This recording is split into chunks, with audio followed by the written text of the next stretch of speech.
श्री स्वामी समर्थ. तुम्हा सर्वांचं श्री स्वामी समर्थ कृपा या चॅनलवर मनापासून खूप खूप स्वागत. स्वामी महाराज तुमच्या सर्व चांगल्या इच्छा पूर्ण करोत हीच स्वामींच्या चरणी प्रार्थना करते आणि आजच्या नवीन व्हिडिओला सुरुवात करते. 24 जुलै 2024 वार आहे बुधवार.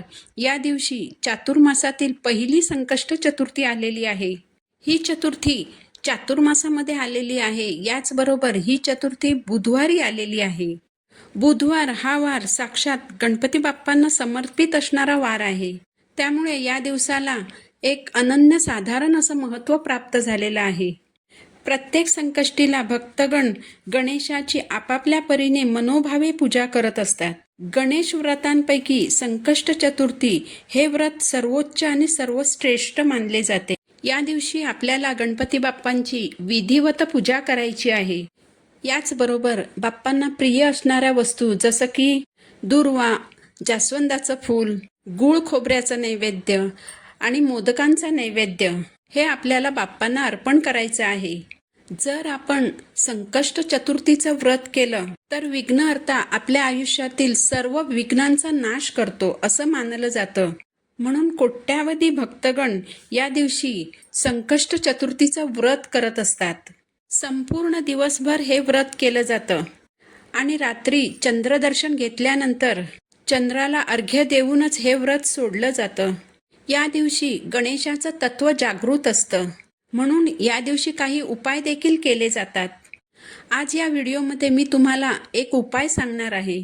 आंघोळीच्या पाण्यामध्ये आपल्याला एक वस्तू टाकायची आहे. यामुळे नकारात्मक शक्ती, विघ्न, संकट, अडचणी, शत्रुबाधा यासारख्या सर्व समस्या नष्ट होतील आणि आपल्या मनोकामना पूर्ण होतील. आपल्या मनातील प्रत्येक इच्छा पूर्ण होईल आणि आपली भरभरून प्रगती होईल. असा हा एक उपाय आज मी तुम्हाला या व्हिडिओमध्ये सांगणार आहे. यासाठी तुम्ही व्हिडिओ शेवटपर्यंत पहा. चॅनलवर नवीन असाल तर चॅनलला सबस्क्राईब जरूर करा. आपल्याला हा उपाय आपल्या मनातील एखादी इच्छा जी पूर्ण होत नसेल तर त्या इच्छापूर्तीसाठी आपल्याला हा उपाय करायचा आहे. याचबरोबर आपल्यामध्ये जी नकारात्मकता आहे, जे दोष आहेत, आपल्याला शत्रूचा जो त्रास होतो, तर असा हा सर्व त्रास दूर करण्यासाठी आपल्याला हा उपाय करायचा आहे. तसं तर नकारात्मकता घालवण्यासाठी आपण दर सणावाराला उपाय हे करतच असतो. परंतु नकारात्मकता ही अशी शक्ती आहे जी आपल्याच वागण्यातून, बोलण्यातून आपल्यामध्ये तयार होत असते. बऱ्याच वेळेला आपण दुसऱ्यांबद्दल कळत नकळत वाईट शब्द बोलून जातो. त्या शब्दांमध्ये जी नकारात्मकता असते ती आपल्यामध्ये साचत असते. जेव्हा ही नकारात्मकता आपल्यामध्ये वाढत जाते त्यावेळी आपल्याला अनेक अडचणींचा सामना करावा लागतो. आपली महत्त्वाची कामं पूर्ण होत नाहीत. आपल्याला शत्रूंचा त्रास होऊ लागतो. ही नकारात्मक शक्ती एवढी वाईट असते की कधीकधी घरातील व्यक्तीच एकमेकांचे शत्रू बनतात. यासाठी आपल्याला हा उपाय जो आहे तो करायचा आहे. हा उपाय आपल्याला सकाळीच करायचा आहे. जेव्हा आपण आंघोळीला जातो तेव्हा आपल्याला हा उपाय करायचा आहे. आता ज्या काही मी वस्तू तुम्हाला सांगणार आहे त्या वस्तू आंघोळीच्या पाण्यात टाकून आपल्याला स्नान करायचं आहे.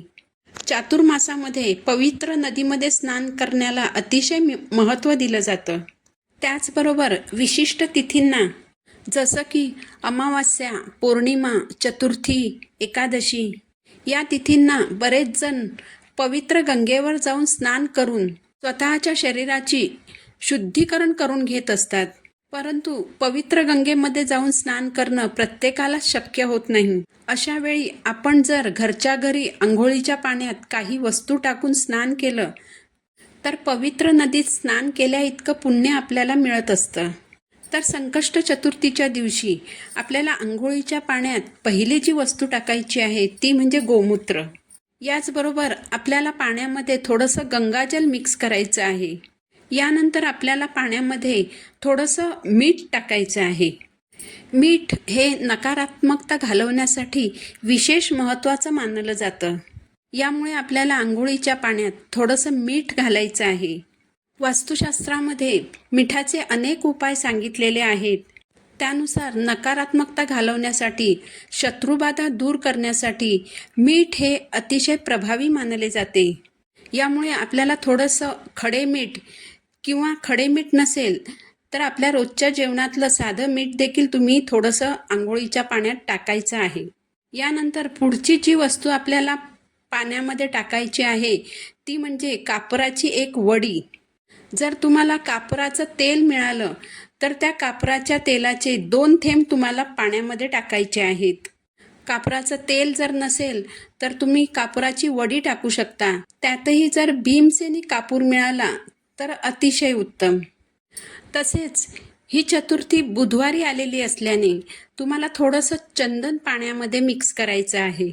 या सर्व वस्तूंपैकी जेवढ्या वस्तू तुम्हाला उपलब्ध होतील तेवढ्या वस्तू तुम्ही पाण्यामध्ये टाकून स्नान करायचं आहे. हा एक अतिशय प्रभावी उपाय आहे आणि ही चतुर्थी बुधवारी आलेली असल्याने आणि त्यातही चातुर्मास सुरू असल्याने या चतुर्थीला विशेष असं महत्त्व प्राप्त झालेलं आहे. यामुळे तुम्ही हा उपाय नक्की करून बघा. आंघोळीला सुरुवात करताना सर्वप्रथम उजव्या खांद्यावर पाणी टाकायचं आहे, त्यानंतर डाव्या खांद्यावर पाणी टाकायचं आहे आणि त्यानंतर आपल्याला स्नान करायचं आहे. तर असा हा साधा आणि सोपा उपाय आपल्याला संकष्ट चतुर्थीच्या दिवशी सकाळी करायचा आहे. व्हिडिओ आवडला असेल तर चॅनलला सबस्क्राईब जरूर करा. पुन्हा भेटू नवीन व्हिडिओसोबत. श्री स्वामी समर्थ.